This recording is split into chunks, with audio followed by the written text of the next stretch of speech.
My childhood best friend was using my career and achievements to build a fake professional identity. I found out when a recruiter called me about a job I had never applied for.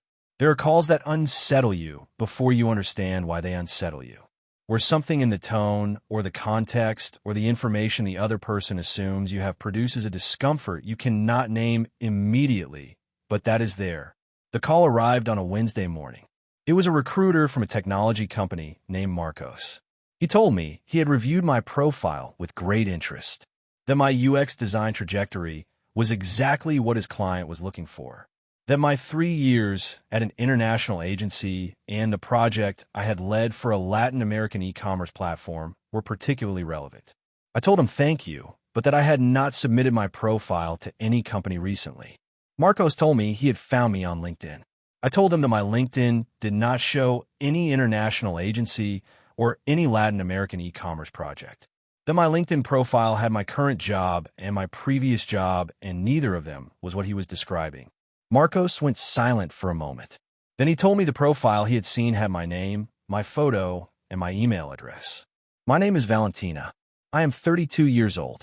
I am a UX designer with 7 years of experience, and I currently work at a mid-sized software company where I have been for 3 years. Daniela is 33 years old. She is my childhood best friend. We had lost touch for almost 10 years, the period when each of us had built our adult lives in different cities. We reconnected 2 years ago at a reunion of alumni from our middle school, and the reconnection had been genuinely good. The energy of friends who have known each other since childhood and who, when they find each other again after years, discover the foundation is still there even though everything else has changed. We had resumed contact. We saw each other every 2 or 3 weeks. I had told her about my life with the openness of someone who feels they trust that person. My work, my projects, the achievements I had accumulated over those 7 years with the effort achievements require. And Daniela had listened with the attention of someone who is genuinely happy for you, or with the attention of someone who is taking notes. I hung up with Marcos after asking him to send me the link of the profile he had seen. I opened on my computer. There was a LinkedIn profile with my name, with a photo of me that was an edited version of a photo I had posted on Instagram a year ago, with my email address, with my city, with 3 years in international design agency I had never set foot in, with projects I had not done, with certifications I did not have, with a professional description that was an elaborated version of what I had told Daniela about my career during our months of reconnection. And at the bottom of the profile and the contact details, there was a phone number that was not mine. I searched that number on my phone. It was Daniela's. I sat in front of the screen for a time that was not long, but was dense enough that when I got up to get a glass of water, my hands were slightly different from how they had been before. Not anger yet. The specific feeling of someone who has just seen something that retroactively reorganizes many conversations they thought were one way. The first thing I did was search for more profiles, not only on LinkedIn, on other professional platforms. I found 2 additional profiles, one on a freelance platform where Daniela was presenting herself as a UX designer with my experience offering services, one on a regional professional network where she had built a presence with my data and a story that mixed real things from my career with elaborations that made it sound even more impressive. 3 platforms.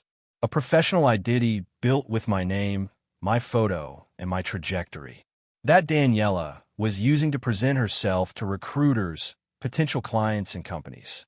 I did not call her that day. What I did was document everything first. Screenshots of the 3 profiles with date and time. The email Marcos had sent me with the LinkedIn profile link.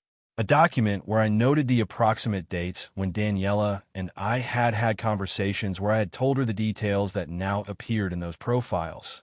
I called an attorney I knew who worked in intellectual property and digital law. Her name was Carmen. I described the situation.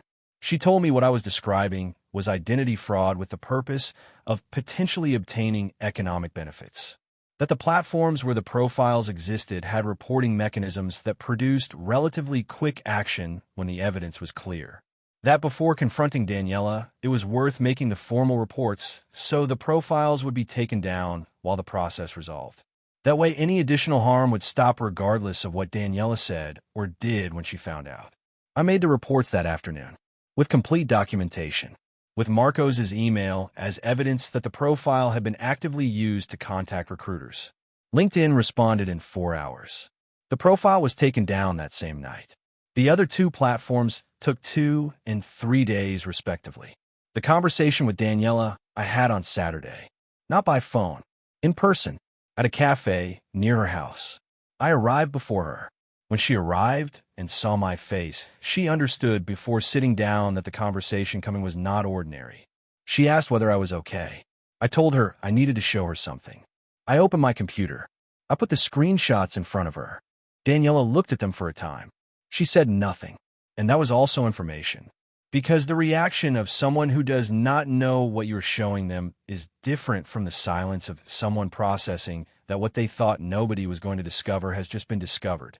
When she spoke, she told me she was sorry. I asked her how long those profiles had been active. She told me approximately 8 months. I asked her whether she had gotten work or clients using those profiles. She took a while. She told me she had had some conversations with companies, but none had reached a formal offer. I asked her whether at any point she had thought about what it could cost me that her name was not on those profiles, but my photo and my data were. That if a company had discovered the deception, my name was on the profile. That if anyone searched for me as a professional, they would find a fake profile that distorted my real trajectory. That if I had applied to any of the companies that had contacted her, there could have been a confusion with real consequences for me. What Daniela told me next was what I did not expect. Not an elaborate defense. Not a justification that redistributed responsibility. She told me she had spent 2 years feeling deeply inadequate next to me. That the reconnection had been genuinely good for her emotionally, but that over time each conversation where I told her about my achievements had produced in her a feeling she had not known how to manage. That in that period she had tried to get work as a designer without success. That she had design knowledge, but her portfolio was weak and her real trajectory was not what employers were looking for. That in a moment of desperation, she had created the first profile, thinking it would be temporary. That the temporary had become something she had not known how to stop. That she had never calculated that anyone was going to contact me directly. I listened to all of that, and I told her what I needed to tell her with the clarity it deserved. That I understood she was going through something professionally difficult. That was real and deserved support. That the way she had handled that problem had caused me potential harm that was not abstract. That the profiles had already been taken down. That if in any of those conversations with companies she had given my name as a reference, or if there had been any additional confusion I needed to know. That what happened with our friendship was something I needed time to process. Daniela gave me the additional information I asked for. There were no references with my name. There were no documented confusions beyond the recruiter who had called me. 3 months have passed. I have not seen Daniela again. We have exchanged short messages where she has said she understands I need time and where I have not yet said what I want to happen with the friendship. Because I do not know. What I do know is that the reconnection I had believed was a real recovery of something valuable had a layer I had not seen. A layer where Daniela listened to me talk about my life with something that was not only happiness for me. That image of the reconnection and what I now know cannot fully coexist without one modifying the other. In processing, that takes the time it takes. What I want to take from this story has practical parts and a more personal part.